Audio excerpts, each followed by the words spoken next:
ഉണ്ണീശോയിൽ ഏറ്റവും സ്നേഹം നിറഞ്ഞവരെ, ഇന്ന് നാം വിചിന്തനം ചെയ്യുന്ന വചനഭാഗം വിശുദ്ധ മത്തായിയുടെ സുവിശേഷം 2-ാം അധ്യായം 1 മുതലുള്ള വാക്യങ്ങളാണ്. 3 ജ്ഞാനികൾ ഉണ്ണീശോയെ സന്ദർശിച്ച ഭാഗമാണ് നാം ഇവിടെ കാണുന്നത്. സ്നേഹം നിറഞ്ഞവരെ, ക്രിസ്തുവിനെ തേടിയുള്ള ഒരു യാത്രയും വ്യർത്ഥമല്ല എന്ന് നമ്മെ ഓർമ്മപ്പെടുത്തലാണ്. കിഴക്കുന്നുള്ള ജ്ഞാനികളുടെ സന്ദർശനം നമ്മെ ഓർമ്മപ്പെടുത്തുന്നത് ഇവർ സമർപ്പിച്ച സ്വർണവും കുന്തിരിക്കവും മീറ എന്നിവയാണ്.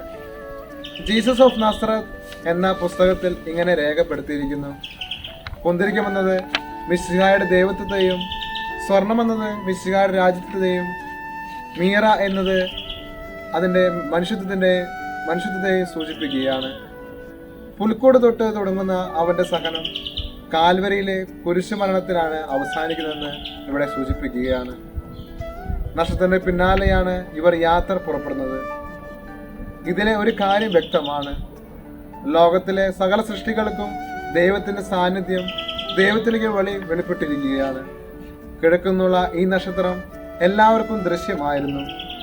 എന്നാൽ ഇതിലെ ദൈവിക സാന്നിധ്യം, ദൈവത്തിൻ്റെ അടുത്തേക്കുള്ള വഴി, ദൈവത്തെ കണ്ടെത്തുവാൻ സാധിച്ചത് ഈ 3 ജ്ഞാനികൾക്കാണ് എന്ന് നമുക്ക് ഇവിടെ കാണാൻ സാധിക്കുന്നത്. ഈ ജ്ഞാനികൾ നമ്മെ പഠിപ്പിക്കുകയാണ്. തിരിഞ്ഞുനോട്ടമല്ല, മുന്നോട്ടുള്ള യാത്രയാണ് ഈ ജ്ഞാനികൾ നമ്മെ കാണിച്ചു തരുന്നത്. രക്ഷകന്റെ തിരുമുഖം ദർശിച്ച ഇവർക്ക് പുതിയ വഴി തുറന്നു ലഭിക്കുകയാണ്.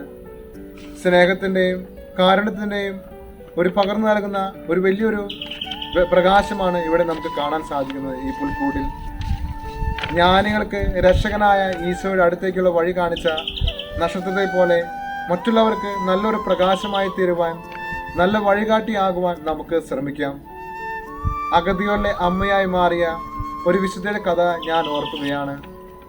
ജന്മം കൊണ്ട് അൽബാനിയനും പൗരത്വം കൊണ്ട് ഇന്ത്യനും ജീവിതം കൊണ്ട് കത്തോലിക്ക സന്യാസിയായി ജീവിച്ച ഒരു കൊച്ചു വിശുദ്ധയുടെ കഥ. 45 വർഷം ലോകത്തിലെ പല ഭാഗങ്ങളിലും രോഗികളുടെയും അവശരുടെയും ആശ്രയമായിരുന്നു ഈ വിശുദ്ധ.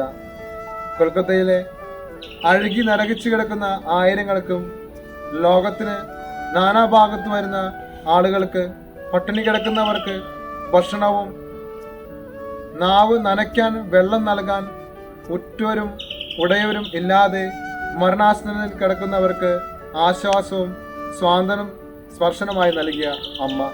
എലികൾ കടിച്ച് പുഴക്കൾ നിറഞ്ഞ് ശരീരവുമായി കൊൽക്കത്തയിൽ അമ്പതുകളിൽ ആയിരങ്ങൾ മരിച്ചു വീണപ്പോൾ മരുന്നും ആശ്വാസവും സ്വാതന്ത്ര്യവുമായി മിഷണറീസ് ഓഫ് ചാരിറ്റി സിസ്റ്റേഴ്സ് ഓടിയെത്തിയിരുന്നു. ടോയ്ലറ്റുകളും അഴുക്കുചാലുകളും വൃത്തിയാക്കാൻ മദർ തെരേസ നേരിട്ട് ഇറങ്ങിയിരുന്നു. ചില ദിവസങ്ങളിൽ വെറും 4 മണിക്കൂറൊക്കെ ഉറങ്ങിയിരുന്നുള്ളൂ. പാവങ്ങളുടെ കണ്ണീർ അമ്മയ്ക്ക് വളരെ വലുതായിരുന്നു. അമേരിക്കയിലെ ജനങ്ങൾ ആരാധിച്ചിരുന്ന 10 സ്ത്രീകളിൽ ഒരാളായിരുന്നു മദർ തെരേസ. ഇന്ത്യയിൽ അവശത അനുഭവിച്ചിരുന്ന പാവങ്ങൾക്ക് വളരെ ഒരു സഹായമായിരുന്നു മദർ തെരേസ. ഉണ്ണീശോയിൽ ഏറ്റവും സ്നേഹം നിറഞ്ഞവരെ, പുതിയൊരു വർഷത്തിലേക്ക് നാം കടക്കുകയാണ്.